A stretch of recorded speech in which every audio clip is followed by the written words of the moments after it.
안녕하십니까? 예. 오늘 이누가 목사님의 초대로 이곳에서 예배를 보며 말씀을 섬길 특권을 주셔서 감사를 드립니다. 또 여러분을 이렇게 뵙게 돼서 감사합니다. 시카고에 계신 세계대표 김아브람 목사님과 리더들이 국제 수양회를 위해서 열심히 준비하고 있습니다. 또 여러분이 사랑하는 양마가 목사님도 국제 수양회 말씀 강사를 돕고 선교사 수양회와 히브리 공부 분단 리더들을 전부 훈련시키시며 열심히 일하고 계십니다. 여러분이 계속 국제 수양회를 위한 기도 지원을 부탁드립니다.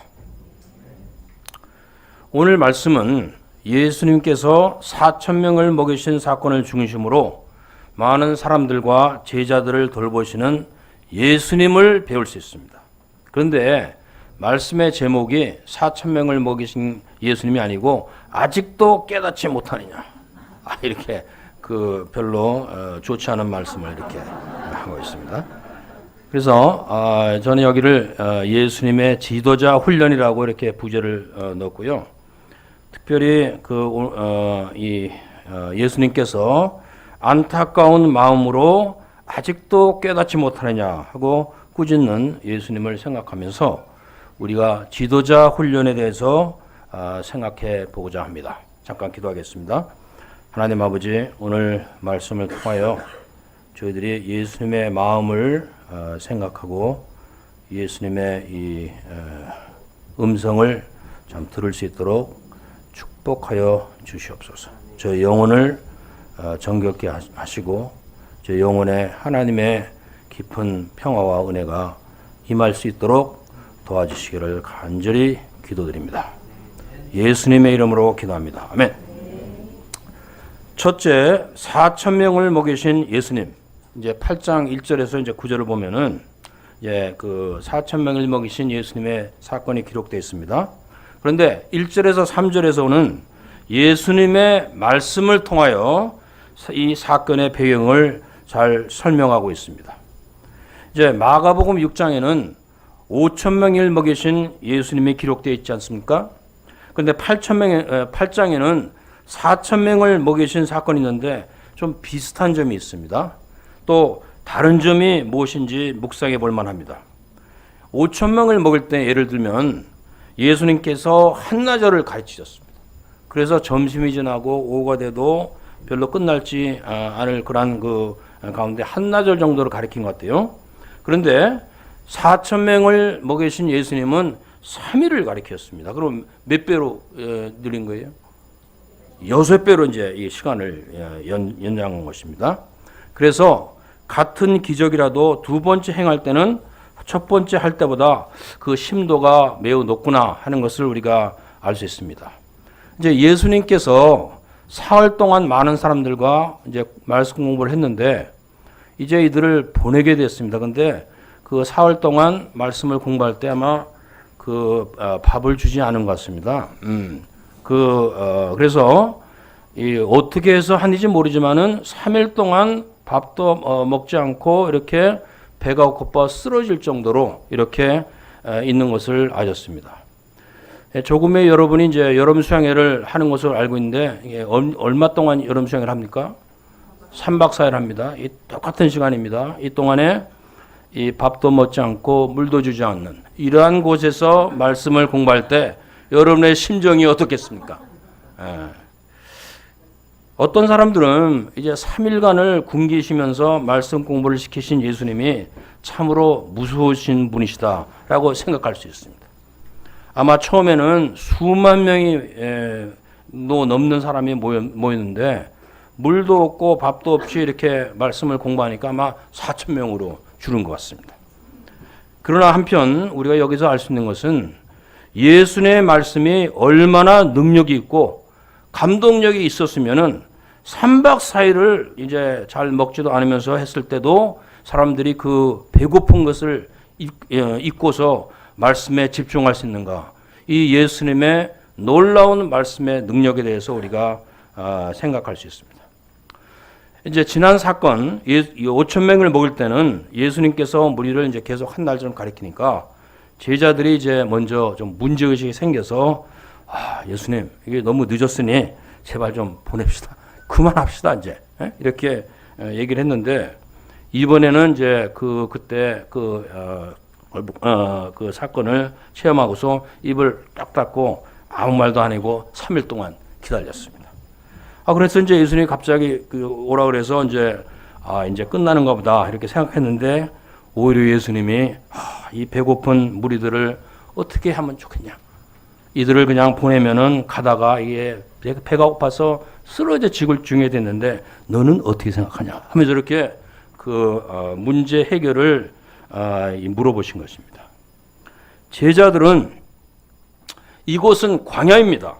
어디서 떡을 얻어 이 사람을 배부르게 할 수 있을까 하고 이제 한마디 했습니다. 6장에서는 예수님께 얘기할 때 어디서 나서 하겠냐 하겠지만은 이제 8장에서 얘기할 때는 그 마음에 기쁨이 있었겠어요? 아니면 짜증이 났겠습니까?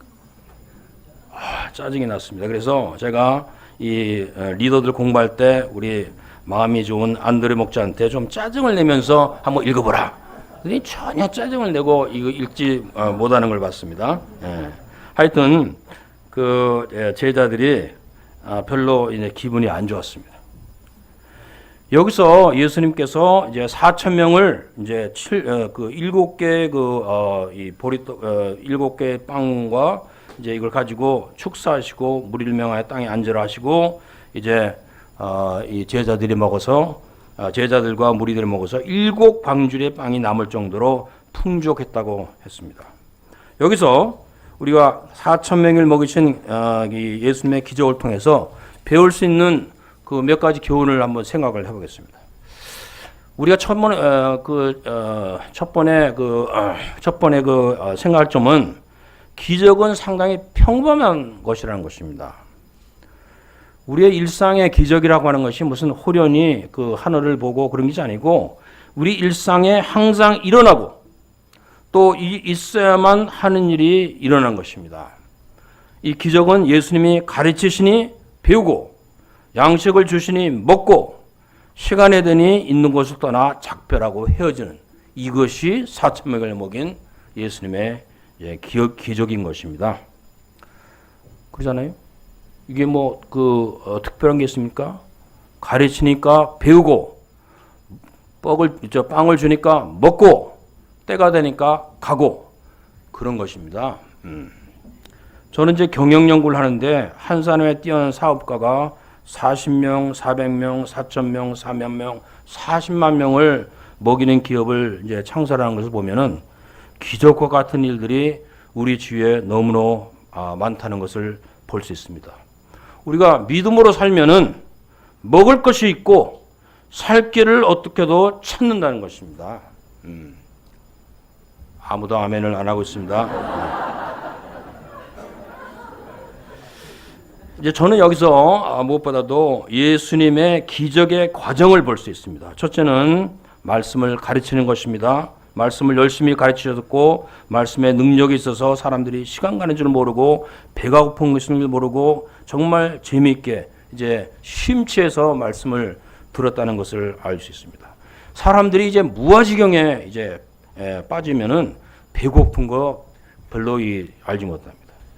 제가 한번 그 친구 선교사와 이제 여행을 했는데 이제 그 친구 선교사는 이제 운전대를 잡고 운전을 하고 있습니다. 저는 이야기를 시작했습니다. 그런데 이 이야기가 얼마나 몰두가 됐든지 이 친구 선교사가 자기가 운전한다고 하는 사실을 잊어버렸습니다. 그래서 100마일로 막 이제 그냥 달렸습니다. 그래서 뒤에서 이제 경찰차가 이렇게 이 15분 경적을 이렇게 눌리면서 따라왔는데도 우리는 모르고 계속 달렸습니다. 그래서 나중에 뭐가 보니까 자꾸 이게 뭐가 이렇게 해서 제가 뒤를 보니까 경찰이 이제 따라오고 있었습니다. 그래서 이제 섰습니다. 그랬더니 경찰이 이렇게 딱 이제 운전면허증과 그걸 다 이제 달라고 그러더니 당신들이 범죄자들이 도망갈 때 달리는 최고 속도, 범죄자들이 갈 때 그 도망갈 때 어떻게 도망가요? 최고 속도로 이제 달리는 그런 크리미널 스피드로 이거 달렸다. 야, 이거 참 큰일 났습니다. 이제 이 선교사는 이제 운전면허증 뺏기죠. 뭐 이제 이 여러 가지 어려움이 이제 있게 돼서 제가 그때 참 그때 그 순간에 기도하고 이제 하나님께 지혜를 구하는 가운데 제가 그 순경과도 이렇게 했습니다. 이게 우리 이 친구하고 이게 우리가 15년 만에 처음으로 만났다. 15년 만에 처음에 만나서 너무나 할 얘기가 많아가지고 이렇게 하다가 이 사람이 자기가 드라이브 운전한다는 것도 잊어버리고 할 정도로 이게 얘기에 심취가 됐고 그 책임은 이 말을 열심히 한 나에게다. 그래서 만일 그 벌을 받으려면은 저한테 벌을 주십시오 하고 이렇게 이제 제가 얘기를 했습니다. 그랬더니 이제 이 사람이 이렇게 보더니 일단 이제 그 운전 면허증을 체크하고 보니까 깨끗해요. 우리 선교사님이 아무 범죄 기록도 없고 깨끗하니까 이 경찰이 저희가 한 말을 믿었습니다. 그래가지고 15년에 얼마나 그 우정이 그랬으면 그렇게 말을 이렇게 하는데 잊어버릴 정도로 했느냐. 그래서 내 상관이 알면 나를 죽일 것이다. He will kill me. 예? 그러나 당신의 말을 믿으니 이제 그만 가라. 그런데 다음부터는 이제 그 선교사한테는 운전에 중심을 하고 당신은 좀 입을 좀 닥치시오. 그래서 이제 이게 잘 갈 때 이제 그 옆에 앉아서 이렇게 하면은 운전하는 사람들이 상당히 어려움이 있기 때문에 조심하시기 바랍니다. 제가 이 얘기를 하는 것은 이렇게 별 볼일 없는 포롱이 얘기를 해도 무아지경에 빠지는 사람이 있는데 우리 하나님의 아들 예수님 천지 창조를 하시고 또 우리에게 부활과 생명과 이것을 약속하시고 길과 진리가 되시는 예수님이 말씀을 이제 하신다고 할 때 여러분이 배가 고프겠어요? 배가 안 고프겠어요? 3일 동안 그 밥을 안 먹어도 견딜 수 있겠어요? 글쎄요. 견딜 수 있다는 것입니다. 이게. 지난 수요일 한국이 독일을 2대0으로 이긴 것을 두고 이제 두고두고 얘기하는 이 기적 같은 일이 벌어졌습니다. 여기서 우리가 기억할 것은 예수님이 하시는 기적의 양상은 되게 비슷하다는 것입니다. 하나님께서는 우리에게 절실한 필요가 있고 간절한 문제의식이 있고 애절한 소원이 있을 때 기적이 가능하다는 것입니다.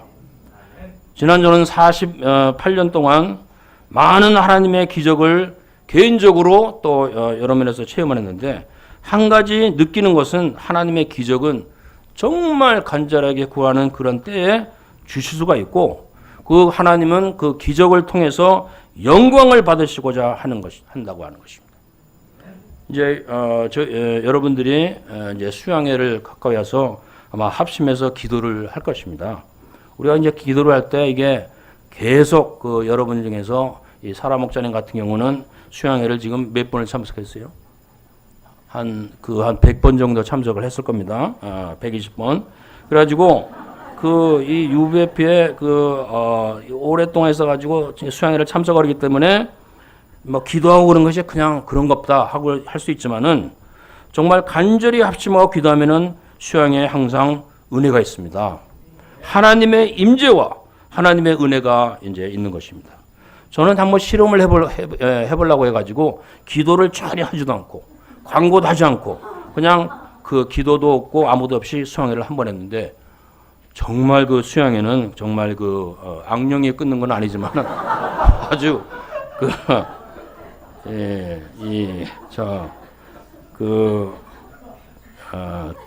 땀이 뻘뻘 나는 그런 수양회였어요. 그래서 여러분이 수양회를 할 때도 절대 그렇게 기도도 않고 그렇게 하지 말고 합심해서 기도를 해서 그 하나님의 임재와 하나님의 은혜를 받으시기 바랍니다.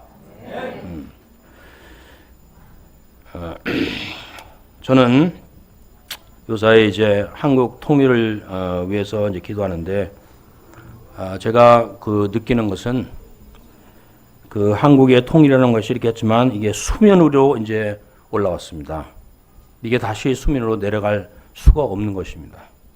그래서 현재 그 한국과 미국과 이 정치 지도자들을 넘어서 하나님께서 주권 가운데 4,000명을 먹이신 예수님께서 8천만 한국 백성들의 간절한 소원을 들어주시기를 기도합니다. 특히나 한국 교회가 우리 그 기도하는 것을 잊지 말고 지난 몇 년을 기도했습니까? 그래도 그랬다지 말고 정말 기도하고 저는 개인적으로 제가 한국의 통일을 보고 참 이 천국에 갈 수 있도록 기도하겠습니다. 4,000명을 먹이신 예수님께서 8천만의 살 길을 보여주시기를 간절히 기도합니다. 둘째, 바리새인과 헤롯의 누룩을 조심하라. 8장 10절에서 21절. 이제 12절에 보면은 바리새인들이 이제 나와서 예수를 힐난했다 그랬습니다. 힐난한 것은 이제 이렇게 무시하면서 이렇게 비난하는 것입니다. 그래서 시험하여 하늘로부터 오는 표적을 구했다 그랬습니다. 예수께서 마음속으로 깊이 탄식하시며 이르시되 어찌하여 이 세대가 표적을 구하느냐? 내가 진실로 너에게 이르노니 이 세대에 표적을 주지 아니라 하고 배에 떠나 올라가셨다고 했습니다. 예수님께서 기적을 행하시지만은 기적을 또 하러 가주시면은 안 하십니다. 예수님께서 이제 공생애를 시작하기 전에 사탄의 시험을 받으셨습니다. 사탄의 시험 중에 3가지 기적을 행하였습니다. 돌을 떡으로 만들어 보라. 성전에서 띄어내보라. 또 천하만국의 영광을 보여주면서 한 번만 절해보라. 이렇게 했을 때 예수님은 절대 기적을 행하시기를 거부하셨습니다. 필요하지도 않고 동기가 불순할 때 그들과 상대하지 않고 이제 떠나신 것입니다. 이제 한 목사님이 이 공적인 행사에서 기도를 했습니다. 근데 그 기도가 너무너무 감동적이었는데 그때 그 방송 관계자들이 이렇게 준비를 하다가 그 준비가 안 돼가지고 그 목사님 기도하는 거는 녹음이 안 됐습니다. 그러니까 이 방송하는 사람들이 그 목사님한테 와서 이 목사님 기도가 너무너무 감동스러운데 한 번만 더 해줄 수 있냐? 그러니까 목사님이 기도가 뭐 쇼냐? 어? 내가 뭐 하나님께 기도했지 뭐 방송하고자 기도했냐고 다시 안 했습니다. 그런데 방송 관계자가 말하기를 우리가 여태까지 많은 목사님들에게 기도 한번 다시 해보라고 하면은 100명이면 100명 다 다시 한번 기도했다는 겁니다. 근데 이 목사님은 그것도 유명한 교회 목사님도 아니고 시골 목사님이 정말 하나님의 그걸 하는 그런 당당함으로 기도라는 거 보고 참 당신은 하나님의 사람이라고 이렇게 존경을 표했다고 했습니다. 하물며 하나님의 아들이신 예수님께서 무엇이 아쉬워서 바리새인들이 기적을 하라고 한다고 해서 기도했겠습니까? 예수님께서 깊이 탄식하시며 그냥 떠나버리신 것입니다. 우리가 세상을 살다 보면 정말 기적이 일어나기를 바랄 수도 있고 기적을 구할 수도 있습니다. 그런데 간절한 마음으로 우리를 불쌍히 여겨주시도록 이제 기도할 때 이제 기적이 일어날 수가 있습니다. 사람이 이제 죽을 때가 되거나 죽을 병에 걸리면 2가지를 우리가 바랄 수 있습니다. 기적을 통해서 낫든지 아니면 때가 되어서 죽든지 그렇게 되는 것입니다. 하나님이 불쌍히 여기시면 낫게 하시는 기적도 있고 또 이 삶이 정말 때가 되어서 갈 때가 되면 가는 것입니다. 우리가 하나님께 부탁할 때 어떻게 해야 되겠습니까? 하나님의 은혜와 긍휼을 구하는 간절하고 겸손한 마음으로 구할 때 예수님께서 참 불쌍히 여기시는 것입니다. 그런데 이제 14절을 보십시오. 이제 이 제자들이 한나절이 넘어서 이제 가니까 배가 다시 고파졌습니다. 여러분이 아무리 뷔페 음식에 가서 밥을 많이 먹어도 10시간이 지나면 어떻게 됩니까? 배가 고파집니다. 그래서 여기 이제 보면 떡이라고 했는데 사실 그 유대인들은 떡을 먹지 않고 빵을 먹었습니다. 그래서 빵입니다. 그래서 베드로가 야 나다니엘 너 그 빵 챙기는 사람 아니야? 그 저 먹다 남은 빵 어땠어? 그랬더니 나다니엘이 그 모르겠는데. 그래가지고 그 이 7바구니가 남았는데 그것을 안 가져왔던 거예요. 그러니까 이 제자들이 그 7바지 바구니 일주일은 이게 먹거리인데 참 아깝다 하고 해서 서로 이제 하면서 이 빵을 잘 챙기지 못한 이 나다니엘하고 바디메오 그에게 이제 군밤을 주고 이런 일을 일었던 것입니다. 그런데 예수님이 이제 그런 그 제자들을 보고서 바리새인의 누룩과 헤롯의 누룩을 주의하라. 그러니까 이 빵의 누룩이 뭐 어떻게 됐는가 그래가지고 또 누룩 얘기를 하니까 이 빵에 대한 그 얘기가 더 퍼져가지고 이제 빵 얘기가 이제 아주 퍼져가지고 무슨 얘기를 하는지 제가 알 수가 없습니다.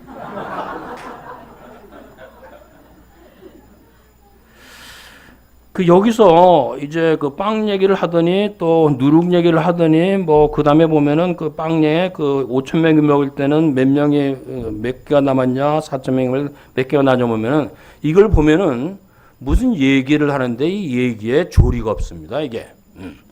그래서 이게 제가 말하는 시카고 토크와 비슷한 것이라고 했습니다. 저는 학생들에게 이제 논문을 쓸 때 절대 시카고 토크를 하지 말라. 그래서 그 시카고 토크라는 건 제가 그냥 만든 말입니다. 그럼 시카고 토크라는 것이 뭐냐? 시카고에서부터 시작합니다. 시카고에 가면 높은 시올스 타워가 있습니다. 그 높은 건물은 뉴욕에 돼 있고 한국에 있습니다. 한국에는 이제 남북대와 북미 협상이 있어서 정치적으로 아주 변화를 일으키고 있었고 변화라고 하는 것은 창조입니다. 변화는 사람이 주도하는 것이고 변화를 체험하면 아남 2부에 와야 됩니다.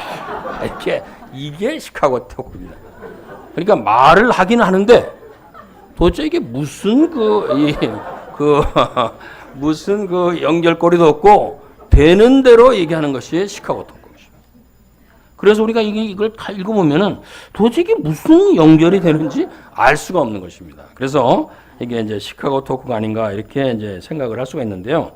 우리가 이제 여기서 알 수 있는 것은 본질은 헤롯과 바리새인과 헤롯의 누룩을 조심하라 하는 것입니다.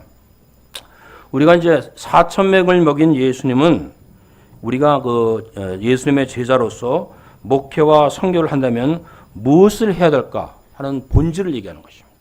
본질이라고 하는 것은 결국은 목회와 선교라고 하는 것은 사람들에게 하나님의 말씀을 가르치고 사람들을 먹이고 또 때가 되면 물에 흘러듯이 보내주는 그것이 이제 목회의 본질이라면은 두 번째는 우리가 어떻게 인생을 살아야 되는가, 특별히 어떠한 사람이 되면 안 되는가 하는 가치관 설정과 삶의 방향을 이야기한 것입니다. 여러분이 우리가 구약을 보면은 10계명에 하나님께서 이제 계명을 주실 때 무엇을 하라고 하는 것보다는 무엇을 하지 말라고 하는 것만 했습니다. 그러잖아요? 뭘 하지 말라 그랬어요? 이제 안식일을 지키라 그렇게 하고 나서는 뭐 간음을 하지 말라, 도적질을 하지 말라, 뭐 거짓 증거를 하지 마, 전부 다 하지 말라는 얘기만 해서 왜 하나님께서 하지 말라고 했는 것만 이렇게 했나고 생각하는데 우리가 인생을 살다 볼 때 내가 무엇을 할 것인가, 어떠한 사람이 될 것인가 하는 것을 생각하기보다도 내가 어떠한 사람이 안 될 것인가 그것을 생각하고 거기에 대한 어떤 경계선을 가지는 것은 참 지혜로운 것입니다. 그래서 예수님께서 이들에게 어떤 사람이 되라, 뭐 다윗같이 되라, 뭐 아브라함같이 되라, 뭐 이렇게 얘기하는 것이 아니고 바리새인과 헤롯과 같이 되지 말라는 것입니다. 바리새인은 종교적인 사람이고 헤롯은 정치적인 사람들입니다. 바리새인들은 이제 옛날 느헤마야와 에스라의 전통을 받아서 정말 하나님을 경외하고 참 하나님의 말씀대로 살고자 하는 그러한 사람들이 나중에 영성을 잃고 그렇게 되니까 율법적인 사람들이 되고 종교적인 사람이 되어버린 것입니다. 이제 영적인 사람과 율법적인 사람의 차이는 영적인 사람은 하나님의 마음이 있습니다. 하나님의 영이 있습니다. 그렇기 때문에 하나님의 사랑과 은혜와 또 하나님의 이 긍휼이 있습니다. 그런데 바리새인들은 하나님의 마음과 영이 없고 그 안에 율법이 있습니다. 남의 약점을 물고 뜯고 정죄를 많이 하고 자기에 대해서는 관대하지만 남에 대해서는 무자비한, 이 한국말로 그걸 뭐라고 합니까? 내로남불이라고 한다고 제가 들었습니다. 융통성도 없습니다. 예수님을 죽이려고 한 살인적인 감정들이 있는 사람들입니다. 영적이지 못하고 세상적이고 종교적인 율법주의자들의 추한 모습을 우리가 볼 수가 있습니다.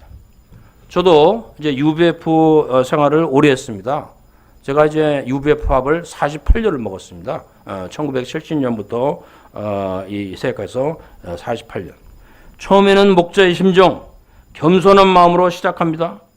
그러나 오랫동안 이제 UBF에서 살게 되면 이제 이 7가지 혜택이 있습니다. 그래서 첫 번째는 UBF를 나왔기 때문에 대학을 졸업합니다. 두 번째는 이제 때가 되면 결혼을 합니다.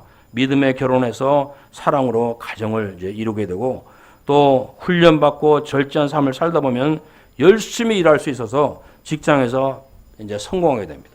또 자식들이 이제 보는 것이 아빠 엄마가 항상 소금에나 쓰고 공부하고 이렇게 하니까 공부를 또 잘하게 됩니다. 마지막으로 도덕성도 있고 공동체도 있고 영향력이 있어서 자 행복합니다.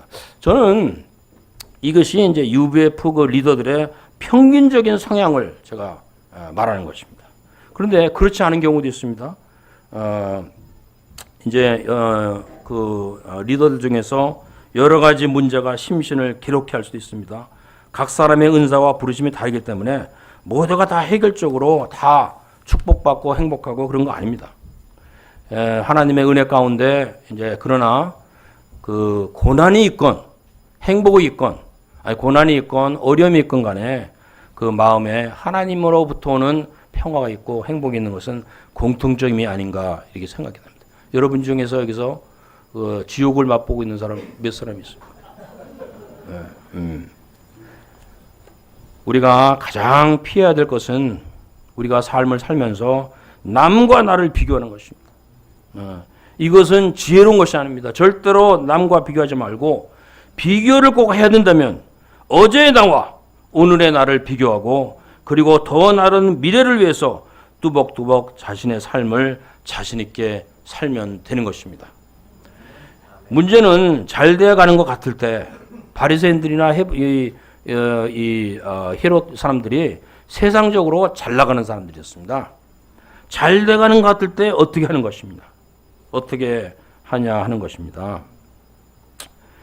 이제 그 습관적이 되고 나이가 들어서 영성이 떨어지고 도덕성과 율법은 있지만은 상당히 완고하고 고집이 세고 남의 말을 듣지 않고 배우려는 마음도 없고 성경 공부를 해도 다 한다고 생각하고 남들을 정죄하고 판단하는 이러한 볼품없는 노인 양반이 될 수가 있습니다.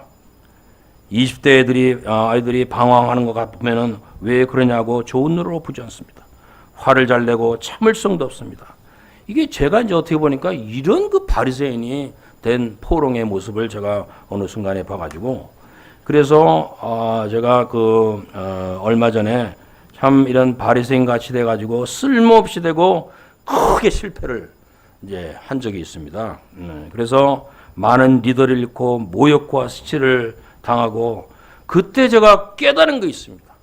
그것은 뭐냐면은 나의 삶이 풀과 같이 별것이 아니라는 것입니다. 하나님이 한 방 치시면 날아가는 것입니다. 하나님이 어떻게 해요? 한 방 훅 불어버리면 날아가는 것이 우리의 인생이기 때문에 제가 이게 참 바리새인과 같이 되면 안 되겠다. 내가 나를 과대평가하지 말고 많은 일보다 사람들에게 관심을 가지고 하나님의 마음을 배우고 예수님의 마음을 배워서 기적을 구하고 일만을 추구할 것이 아니라 예수님의 마음을 배우면서 살아야겠다. 이렇게 이제 방향을 잡았습니다. 헤롯은 정치적인 사람입니다. 아주 부패하고 권력을 위해서 무엇이든지 할 수 있는 그런 사람들이 헤롯 당이었습니다. 우리가 살다 보면 직장에서도 정치적인 사람이 잘 승진한 것 같고 부러워하기 쉽습니다. 그러나 권불 10년이라는 게 있습니다. 권력이라는 것이 10년을 못 갑니다. 절대 정치 권력이 지배하는 세상에서 의롭게 산다는 것이 어려운 것 같지만은 우리는 헤롯 당과 같이 이렇게 정치적인 사람이 되지 말고 하나님을 의지하고 사는 하나님의 사람이 되는 가운데 참 온유한 사람이 세상을 얻는다고 했는데 결국 온유하고 지혜로운 선한 영향력을 가진 그러한 분들이 되기 바랍니다. 우리가 빛과 소금의 사람에 대해서 선한 영향을 끼치는 복의 근원이 된다고 하면은 바리새인과 같이 껍데기밖에 없는 그런 율법의 사람이 될 뿐이 되지 않고 하나님의 사랑을 간직한 마음에 간직한 하나님의 사람이 되도록 또 그 권력의 이 세상의 권력에 주눅이 들어서 이렇게 헤롯 당과 같이 살 거 아니라 하나님의 권세와 하나님의 능력을 믿는 그러한 믿음의 사람으로 살아서 세상에 어떠한 그 권세 있는 사람한테도 참 자기 자신을 지키는 이러한 참 의로운 의연한 사람이 될 때 참 그러한 그 사람들이 예수님의 인격을 갖고 하나님의 사랑과 그다음에 권위와 이 자신감을 가진 당당한 하나님의 사람으로서 이 세상을 살 수 있고 그러한 지도자가 되기를 예수님께서 이야기하시며 너희가 헤롯과 바리새인의 누룩을 조심하라고 한 것입니다. 셋째, 소경을 고치신 예수님. 8장 22절에 26절. 이제 22절에 26절을 보면은 이게 또 이 사건이 전혀 관계가 없는 사건인 것 같습니다. 이제 벳세다에 이르니까 사람들이 맹인한 사람을 데려왔습니다. 장님을 데려갔습니다. 그래서 예수님께 나와서 이제 안수해서 고쳐주기를 바라니까 예수님께서 이 맹인의 손을 붙잡으시고 마을 밖으로 데려나갔어요. 왜 마을 안에서 고치지 않고 마을 밖으로 데려갔을까? 잘 모릅니다. 하여튼 마을 밖으로 이제 사람을 이제 데리고 나가셨어요. 여기 그게 얼마나 그 시간이 걸린지 압니까? 여기서 이게 이 마을이 여기 안암공의 마을이라면은 근데 이게 이거를 데리고 가려면은 적어도 10분 15분을 이제 데리고 다닙니다. 그래서 손을 잡고 이제 데리고 나가서 거기서 이제 안수하고 이렇게 기도하고 그런 가운데 이제 하니까 사람이 이제 이 맹인이 눈이 떠서 이렇게 봤는데 처음에는 이제 나무같이 이렇게 사람이 걸어가는 거 보이다가 점점 이렇게 분명해 보였다. 그 사건입니다. 그런데 예수님께서 이 소경을 이제 고치시고 나서 그 다음에 마을로 들어가지 말라 그랬어요. 마을인 걸 그 자기가 아마 국어라고 그런 건데 거기 들어가지 말라.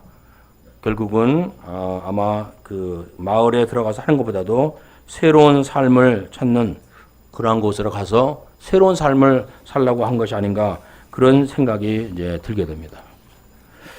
우리가 이 복음서를 보면은 수많은 사람들이 이 소경과 같이 예수님을 한번 만났습니다.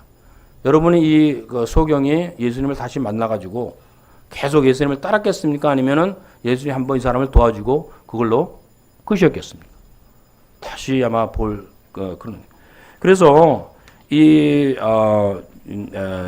복음서에 보면은 수많은 사람들이 예수님을 멀리서 체험했든지 또 이 소경 바데메와 같이 예수님을 실제로 했더라도 그것이 5분 10분이고 그 다음에는 다시 예수님을 보지 못한 그런 사람들이 이제 많다고 하는 것입니다.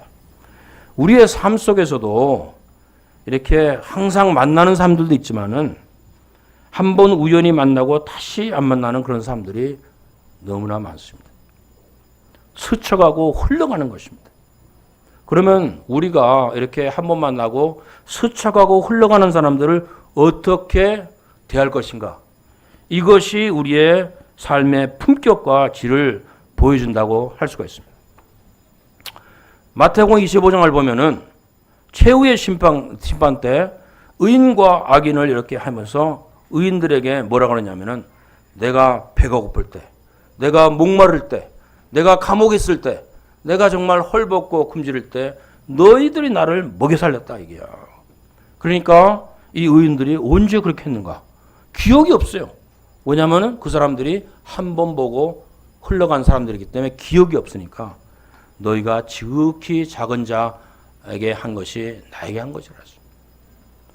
또 한 가지로 그 악인들에게는 내가 목마르고 내가 배고프고 내가 험불고 그럴 때 너희들이 나에게 하자는 것, 그것이 너희에게 그런 그 말씀을 했습니다. 그것을 보면은 제가 말한 대로 우리가 한번 스쳐 지나가는 그런 사람들을 어떻게 대하면서 살 것인가, 그것이 우리의 삶의 품격과 질을 보여준다는 것입니다. 미국의 한 저명한 교수가 이제 공동 연구를 위해서 이제 한국의 교수를 이제 만났으니까 한국 교수가 식당에서 이제 대접을 이제 하고 그랬습니다. 그런데 이 모기 가서 가만히 보니까 이 한국 교수가 식사를 대접하는 종업원들에게 갑질을 하는 것을 봤습니다. 막 사람을 막 그렇게 무하고 이제 가는 걸 봤어요. 그래서 뭐 이 교수가 밥을 이제 거기 가져오니까 먹지도 않고, 아이고 제가 빨리 가봐야겠다고. 그래서 이제 자리에서 일어났습니다. 왜 그러냐? 뭐 얘기는 안 해요. 그러나 그 이유는 사람을 무시하는 사람은 신뢰할 수 없는 사람이라는 것입니다. 공동 연구는 한 배를 타는 것인데 이렇게 신뢰할 수 없는 사람과 연구를 했다가 황우석 사건 같은 사건이 일어난 것입니다. 그래서 나 이런 사람하고는 공동 연구를 할 수 없다 그래가지고 그만뒀다는 것입니다. 이것은 우리가 한 번 만난 이런 그 사람들을 어떻게 대화하는가, 그것이 그 사람의 품격과 삶의 질을 말한다는 것입니다. 제가 아는 이제 어느 자매님이 이제 4차 산업혁명에 대해서 이제 공부를 하고 이제 인공지능을 가진 로봇이 많은 일을 할 것이라는 걸 배웠습니다. 제 딸이 이제 약사인데 약사하는 일도 이제 인공지능이 다 할 수 있고, 뭐 의사하는 것도 뭐 되게 하고, 모든 이제 회계사 일도 대략 인공지능이 하고, 이러니까, 이게 손자, 손녀들이 앞으로 무엇을 해서 먹고 살 것인가를 염려하는 것을 보았습니다. 그래서 저는 단순한 진리를 상기시켰습니다. 예수님의 목자의 심정을 배우고 자신의 배고픔과 함께 남의 배고픔을 생각하며 함께 먹고 마실 것을 구하고 찾고 두드리는 그런 마음을 가지면은 언제든지 살 길을 어디서든지 찾을 수 있다. 그러니까 걱정하지 말라 그랬습니다. 이것이 제가 48년 동안 50개국을 다니며 각 곳에서 평신도 선교를 하는 선교사들의 삶을 보고 내린 결론입니다. 우리 선교사들은 장막터를 넓혀라 하는 해서 하나님의 꿈을 이제 영접하고 미국과 유럽, 일본 등 선진국으로 간 선교사들은 그 나라들의 이제 길을 찾았고, 아프리카, 남미, 아시아 등 신흥국에 간 분들은 그 나라들의 살 길을 구한 것입니다. 제가 이제 춘천에 가가지고 한 폭포에 갔는데 거기에 9가지 그래서 그걸 잠깐 얘기하겠습니다. 우리는 하나님의 주시는 꿈을 가지고 꿈에서 시작하는 겁니다. 그래서 자신의 재능을 이제 발견해서 배움의 굴을 나서서 이제 지혜, 꾀를 얻게 되는 것입니다. 그런 가운데 무슨 일을 하든지 뭐가 필요합니까? 용기가 필요합니다. 깡이 필요합니다. 그래서 사람들의 문제를 깡을 가지고 용기를 가지고 접근하고, 그러다 보니까 그 나라 언어를 배우고 자기 분야에서 각 분야에서 지식과 기술을 습득하여 전문가가 되는 것입니다. 그 전문가라는 게 뭡니까? 꾼입니다. 꾼이 되는 것입니다. 그래서 혼자 꾼으로서 유아독존하고 사는 것이 아니고 사람과의 관계성을 중요시하고 사람을 돕고 연결고리를 맞는 끈을 가지게 되는 것입니다. 그래서 세계적인 네트워크를 갖게 되고, 그러다 보니 형상을 갖추게 되고 자기 나름들의 꼴이 생기는 것입니다. 꼴. 자기 나름들의 삶의 모양새가 꼴입니다. 꼴이 생겨서 꼴값을 하게 되는 것입니다. 더욱 이제 정진하면 그 꼴에다가 내면에 다양하고 아름다운 깔이 생기는 것입니다. 색깔이 생기는 것입니다. 그래서 이러한 분들이 이제 하나님의 은혜로 많은 일을 하고 하다가 나이가 들어서 끝을 향해 아름답게 달리고 있는 것입니다. 선한 싸움을 싸우고 믿음을 지키며 가졌던 특권을 내려놓고 아름답게 인생 마무리를 하는 것입니다. 어떻게 생각하십니까? 이렇게 꿈으로 시작하여 끼를 발견하며 꾀를 키우며 깡을 잃지 않고 꾼이 되어서 끈을 귀하게 여기고 꼴을 경외하며 깔을 채우며 끝을 정리하는 9단계 이제 인생을 살아가는 모습을 얘기하는 것입니다. 이게 아무것도 아니에요. 그냥 제가 우스갯소리로 한 것이니까 다 잊어버리기 바랍니다. 무엇보다도 우리는 예수님의 목자의 심령을 배우고 나와 가족뿐 아니라 많은 사람들을 먹여 살리고자 하는 이러한 지도자의 마음을 가진. 그러니까 사람이 그 부자가 되는 것은 나만 먹고 살라 그러면은 절대 부자가 되지 않고 나와 가족과 많은 사람을 먹여 살려고 하지 않으면은 그만한 축복이 오게 되는 것입니다. 율법적이고 부패한 지도자가 되기보다 하나님의 마음을 소유한 선한 영향력의 삶을 사는 것입니다. 삶은 물과 같이 흐르는 것. 한 번 만나고 다시 못 만난다 하더라도 작은 친절과 배려를 실천하며 사는 그러한 멋있는 사람들이 되기를 바랍니다. 기도하겠습니다. 하나님 아버지, 마가복음 8장 말씀을 통해서 예수님께서 4,000명을 먹이신 사건을 통해서 예수님이 정말 군중들에게 배고플지라도 그것보다도 무엇보다도 말씀에 능력이 있어서 사람들에게 3일 동안 이렇게 먹지도 않고 했지만 감동력이 있고 하는 것을 저희들이 깨닫습니다. 저희들이 말씀을 가르칠 때 감동력 있는 말씀을 해서 양들이 1시간을 공부할 때 졸지 않고 참 재미있게 할 수 있는 감동력 있는 말씀의 종들이 되게 하여 주시고 먹일 때 먹이고 그리고서 보내는 기적의 역사를 혼자서 하지 않고 같이 동역해서 할 수 있는 이러한 그 동역의 역사가 이 아남 이브에 계속될 수 있도록 도와주시기를 간절히 기도합니다. 저희가 이 UBF 역사를 감당하면서 한 사람 한 사람은 할 수 없지만 전 세계 몇천 몇 명의 우리 동역자들이 역사를 함께 함으로써 수만 명을 먹이고 참 하나님의 나라를 이루어나가게 도와주시기를 간절히 기도합니다. 저희들이 바리새인과 같이 자기의 의를 준항하는 율법자들이 되지 아니하고 또 하나님의 크신 사랑과 긍휼과 사랑을 불쌍히 여기고 그들을 위해 기도하고 종으로 선한 영을 끼치고 사는 제자들이 되게 해주시고 세상의 권력에 이렇게 무서워하는 그러한 참 두려워하는 사람들이 아니고 하나님의 권세와 하나님의 능력과 예수님의 은혜를 기억하는 참 멋있는 하나님의 사람으로 살게 하여 주시고 그러한 가운데 저희가 참 자주 만나는 이 귀한 동역자들을 귀하게 여기고 한 번 만나고 스치는 사람들이라도 배려하고 가는 이러한 참 이 귀한 하나님의 사람들이 되어서 하나님께서 이 한국이 품격 있는 나라가 되게 하여 주시옵시고 능력 있는 나라가 되게 하여 주시고 그리하여 북한과 남한이 통일을 할 때 통일을 능히 감당할 수 있는 그러한 역량 있는 나라가 될 수 있도록 축복하여 주시옵소서. 예수님의 이름으로 기도합니다. 아멘.